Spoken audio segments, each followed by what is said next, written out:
ये है DVX drive rack 260। ये एक लाउड स्पीकर मैनेजमेंट सिस्टम है। इसका यूज करके आप बहुत सारा फीचर्स को एक साथ ऐड कर पाएंगे और यूज भी कर पाएंगे। जैसे आप इसके अंदर क्रॉसओवर का यूज कर पाएंगे, इक्वलाइजर का यूज कर पाएंगे, लिमिटर का यूज कर पाएंगे, फीडबैक सप्रेशन का यूज कर पाएंगे, कंप्रेसर का यूज कर पाएंगे और भी काफी सारी चीज आप कर पाएंगे इस DVX ड्राइव रैक 260 का यूज करके। तो चलिए पहले हम इसको अनबॉक्सिंग कर लेते हैं।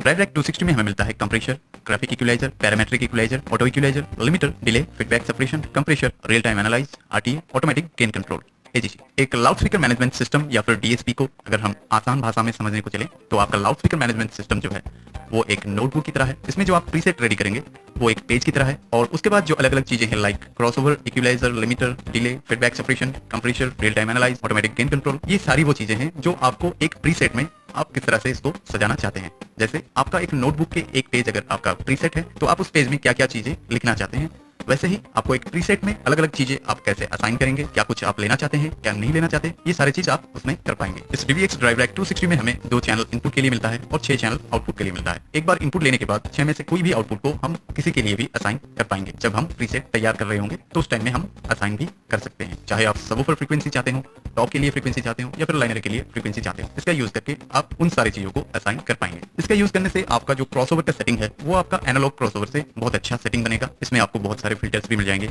आप अलग अलग फिल्टर का यूज कर सकते हैं। लाइव के लिए, डीजे के लिए आप अलग अलग वे में क्रॉसओवर को यूज कर पाएंगे। और इक्वलाइजर का यूज करके आप बहुत ही अच्छे से इक्वलाइजेशन कर सकते हैं, चाहे वो ग्राफिक इक्यू में हो या फिर पैरामेट्रिक इक्वलाइजर में हो। आप अगर चाहें तो इसके साथ RTA माइक जो रियल टाइम एनालाइज करता है आपके बैकग्राउंड में कौन सा फ्रीक्वेंसी कम है या फिर कौन सा फ्रीक्वेंसी बहुत ज्यादा है, तो आप उनको एक लेवल पे भी ला सकते हैं ताकि आपके प्रोग्राम के टाइम में कोई भी फ्रीक्वेंसी बहुत ज्यादा कम ना हो जाए या फिर बहुत ज्यादा भी ना हो जाए। इस ड्राइव रैक 260 में हमें जो एक्सेसरीज मिलता है वो है ट्राइकेस में माउंट करने के लिए कुछ स्क्रू, पावर सप्लाई के लिए एक पावर केबल, यूजर मैनुअल और एक सॉफ्टवेयर DVD जो PC के लिए। इस यूजर मैनुअल में काफी इन्फॉर्मेशन है तो आप इसको चेक कर सकते हैं।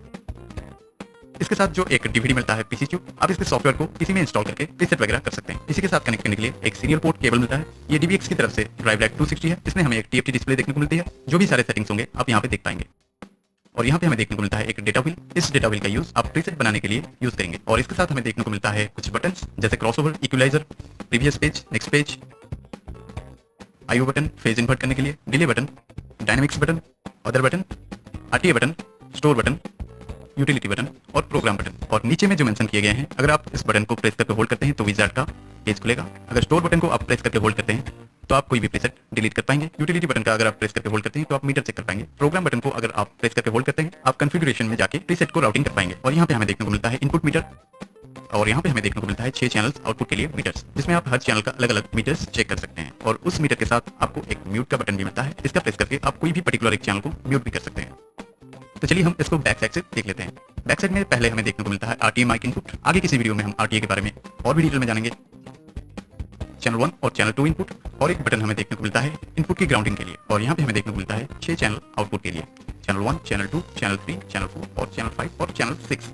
इस तरह से हमें 6 आउटपुट देखने को मिलते हैं। एक डिजिटल सिग्नल लिंक करने के लिए आउटपुट देखने को मिलता है इंटरनेट केबल। और यहाँ पे सीरियल पोर्ट केबल का यूज करके हम किसी के साथ भी कनेक्ट कर सकते हैं। और यहाँ पे एक पावर ऑन ऑफ बटन और पावर केबल इंसर्ट करने के लिए एक स्लॉट देखने को मिलता है। हम अगर चाहें तो कोई भी चैनल को किसी भी फ्रीक्वेंसी में सेट कर सकते हैं। तो चलिए पहले हम इसको कनेक्ट कर लेते हैं।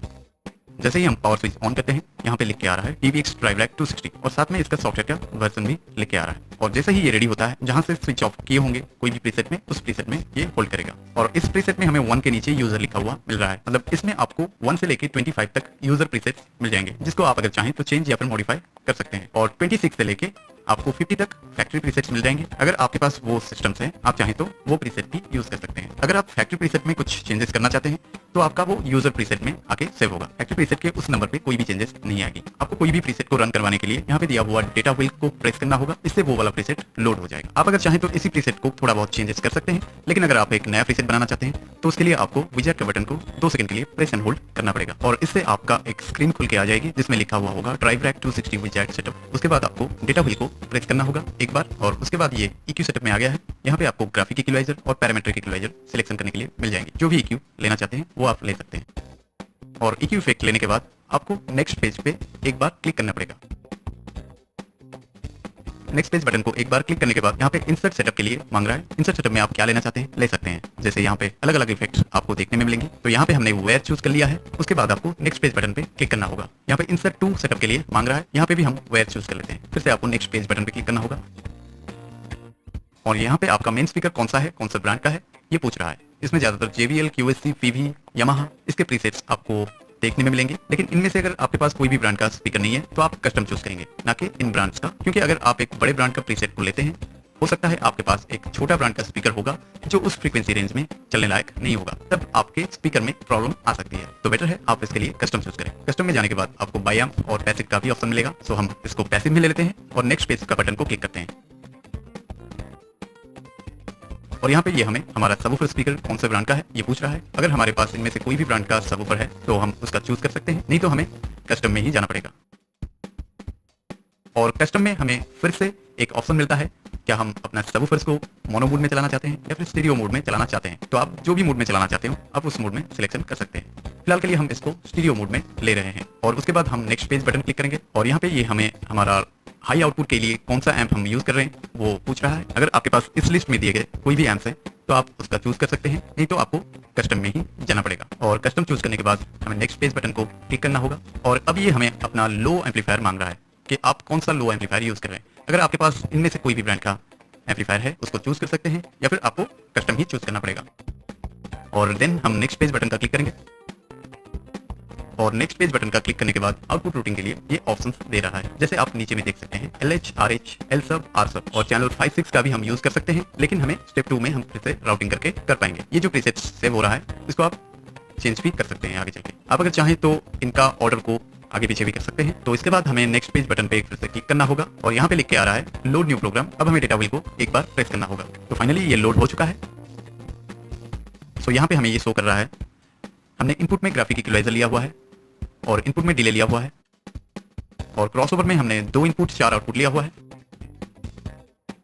इक्वलाइजर लिया हुआ है, लिमिटर लिया हुआ है और डिले भी लिया हुआ है। तो चलिए हम स्टेप 2 में इन सबको लिंक करते हैं। इसके लिए हमें प्रेस करना होगा कॉन्फ़िगरेशन का बटन 2 सेकंड के लिए और ये अभी कॉन्फ़िगरेशन मोड में आ गया है। जैसे कि पहले हमने क्रॉसओवर के लिए लिया था 2 इनपुट और 4 आउटपुट, लेकिन यहाँ से हम चाहे तो 2 इनपुट 6 आउटपुट तक ले सकते हैं और बाकी के जो 2 चैनल्स हैं आप उसको क्रॉसओवर सेटिंग में भी कोई भी फ्रीक्वेंसी में रन करवा सकते हैं। और नेक्स्ट पेज बटन का क्लिक करना है और यहाँ पे ये हमें पोस्ट PEQ लिंक करने के लिए बोल रहा है। तो हम अगर चाहें तो इन सबको लिंक भी कर सकते हैं और नेक्स्ट पेज का क्लिक करके हम लिमिटर को लिंक करेंगे। फिलहाल के लिए ये 4 चैनल के लिए लिंक हुआ है। अभी अगर हमें 5-6 को भी लिंक करना है, फर्स्ट हमें लिंक अनलिंक पे जाना पड़ेगा। डेटा व्हील को एंटी क्लॉकवाइज घुमाएंगे तो ये लिंक कर रहा है 1 से लेकर 6 चैनल तक।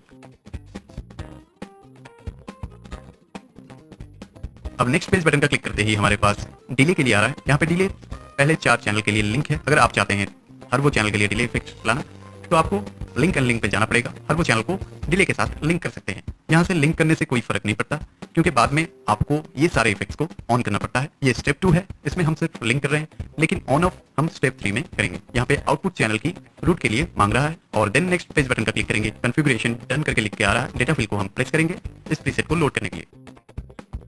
तो ये लोड हो चुका है और यहाँ पे आप देख सकते हैं काफी कुछ चेंजेस भी आपको देखने में मिल रहे होंगे। आप चाहें तो इस प्रीसेट को अपना नाम भी दे सकते हैं स्टोर करने के दौरान। और यहाँ से स्टार्ट होती है हमारी स्टेप 3।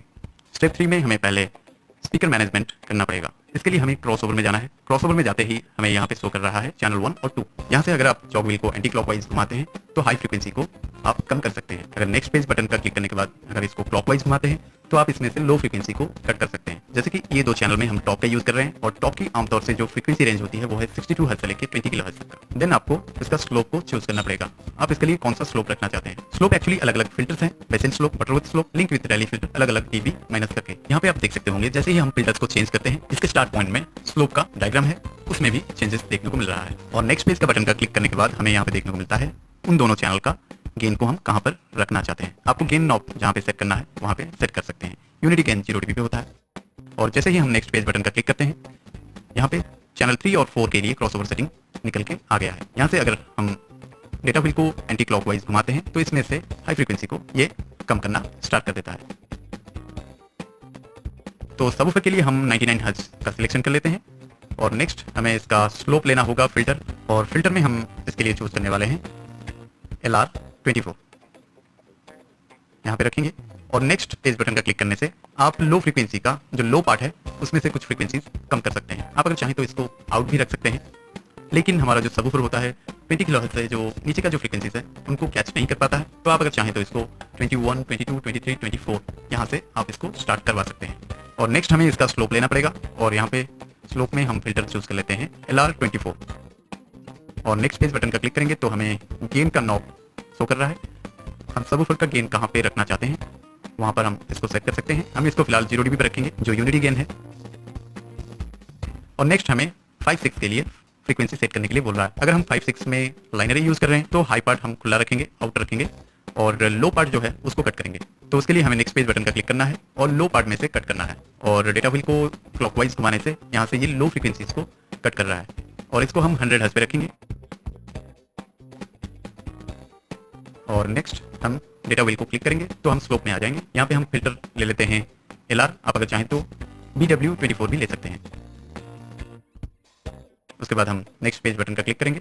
इसका गेन हम कहाँ तक रखना चाहते हैं वो शो कर रहा है। आप अगर चाहें तो 0 dB पे रख सकते हैं जो यूनिटी गेन है, या फिर थोड़ा सा कम ज़्यादा भी आप ले सकते हैं। नेक्स्ट आपको इस प्रीसेट को स्टोर करने के लिए स्टोर के बटन को एक बार प्रेस करना होगा। नेम चेंजेस कर सकते हैं। नेम चेंजेस करने के बाद आप दोबारा प्रेस कीजिए और तीसरी बार भी प्रेस कीजिए। तो फाइनली आपका वो प्रोग्राम स्टोर हो चुका है। अब हम इसका EQ सेटअप करेंगे। EQ सेटअप करने के लिए हमें इक्वलाइजर पे क्लिक करना होगा। यहाँ पे हमारा इक्वलाइजर आ चुका है। नेक्स्ट का क्लिक करेंगे। इक्वलाइजर को आपको पहले ऑन कर देना होगा और जो भी फ्रीक्वेंसी आपको कम या फिर ज़्यादा करना है आप उस जगह पे रख के डेटा व्हील को क्लिक करेंगे तो वो एक्टिवेट हो जाएगा और आप उसको स्क्रॉल करके कम या फिर ज़्यादा भी कर सकते हैं। आप जो भी चेंजेस कर रहे हैं उसके बाद आप इसको स्टोर कीजिए। जैसे आपने क्रॉसओवर का स्टोर किया था, आपको 3 बार स्टोर के बटन को क्लिक करना है, तब आपका वो वाला प्रीसेट स्टोर हो जाएगा। अभी अगर हम IO बटन का क्लिक करते हैं तो हम चाहें तो कोई भी पर्टिकुलर चैनल का फेज को इन्वर्ट भी कर सकते हैं। उस पर्टिकुलर चैनल को ऑन रखना है और यहाँ पे नीचे में दिए गए जहाँ पे फेज लिखा है उसको कितना डिग्री तक हम इन्वर्ट करना चाहते हैं हम कर सकते हैं। लेकिन ये ज़्यादातर लाइव में यूज़ होता है, तो आप डीजे में अगर इसको यूज़ करते हैं तो इसका चेंजेस आपको करने की जरूरत नहीं है। और यहाँ पे डिले की बटन को क्लिक करने के बाद डिले को भी ऑन ऑफ कर सकते हैं। भले ही हमने डिले को लिंक किया हुआ था, लेकिन जब तक हम इसको ऑन नहीं करेंगे ये उस फंक्शन में नहीं आएगा। और जैसे कि हमने वायर सेटअप लिया हुआ है, ये अदर में कोई भी पैरामीटर दिखा नहीं रहा है। और नेक्स्ट अगर हम डायनामिक्स को क्लिक करते हैं तो यहाँ पे ही हमारा लिमिटर सेटिंग रखा हुआ है। भले ही पहले हमने लिमिटर को लिंक किया हुआ था, लेकिन जब तक हम इस लिमिटर को ऑन नहीं करेंगे और उसका आउटपुट थ्रेशोल्ड को सेट नहीं करेंगे तब तक ये लिमिटर ऑन नहीं है। थ्रेशोल्ड में सेट कर सकते हैं, उससे ऊपर वाला जो भी गेन होगा वो कंप्रेस हो जाएगा। तो ये कैसे काम करता है इसको टेस्टिंग के दौरान हम जानेंगे। जैसे कि हमने 2 इनपुट 6 आउटपुट लिया हुआ है, तो हमें चैनल 1 और चैनल 2 में 2 इनपुट ले लेना होगा अपने मिक्सर से लाए हुए आउटपुट को। और नेक्स्ट यहाँ पे 6 आउटपुट देखने को मिलता है। इनमें से पहले 2 को हमने चूज किया है टॉप के लिए, नेक्स्ट 2 को चूज किया है लो फ्रीक्वेंसी सबवूफर्स के लिए, और 5 और 6 का हमने लाइनरी के लिए लिया हुआ है। लेकिन फिलहाल हम 3 आउटपुट लेने वाले हैं क्योंकि इतना सेटअप हमने लगाया नहीं है। इसको ब्लैंक रहने देते हैं। आप यहाँ से आउटपुट ले सकते हैं और यहाँ से हम चैनल 3 से एक आउटपुट लेते हैं सबवूफर के लिए। चैनल 1 से हमने टॉप के लिए लिया हुआ है और चैनल 5 से हम ले लेते हैं एक लाइनरी के लिए। चैनल 6 को फिलहाल हम ब्लैंक में रखते हैं। आप जब सेटअप करेंगे तो उसके साथ channel 1, channel 2, channel 3, channel 4, channel 5, channel 6 इस तरह से आप ले सकते हैं। सो ये फिलहाल ऑन हो चुका है और यहाँ पे सिग्नल आना स्टार्ट हो चुकी है। इनपुट का जो लेवल है वो +6 dB तक आ चुका है और आउटपुट का जो लेवल है वो भी +6 dB तक आ चुका है।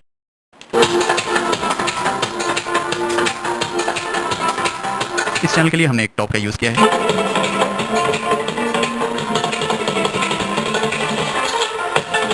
और इस चैनल के लिए हमने एक लाइनर का यूज किया है और इस चैनल के लिए हमने एक सबवूफर का यूज किया है। यहाँ पे आप देख सकते होंगे जैसे ही हम मिक्सर से कुछ इनपुट एक्स्ट्रा डालते हैं यूनिटी गेन के ऊपर जाके, तो इनपुट लेवल में वो उतना डीबी का भी आगे जा रहा है और साथ में आउटपुट का भी जो मीटर है उसमें भी वो 6 dB के ऊपर भी जा रहा है, 12 dB तक आ चुका है। तो ये क्यों हो रहा है? क्योंकि हमारा लिमिटर लिंक्ड है लेकिन ऑन नहीं हुआ है। तो इसको लिमिट में रखने के लिए जैसे हम कोई भी एक लेवल तक उसको अगर सेट कर देते हैं तो उसके ऊपर वो नहीं जाएगा और हमारा स्पीकर सिस्टम्स को डैमेज नहीं पहुंचाएगा। तो इसके लिए हमें डायनेमिक्स पे क्लिक करना है और इसके सेटिंग में जाना है। यहाँ पे आप देख सकते होंगे लिमिटर ऑफ है और थ्रेशोल्ड 20 dB है। लिमिटर ऑफ है तो आप कोई भी हाई लेवल तक जा सकते हैं। इनपुट अगर आपका ज़्यादा मिल रहा है तो इसके लिए थ्रेशोल्ड को भी यूज़ करने के लिए आपको पहले लिमिटर को ऑन करना पड़ेगा।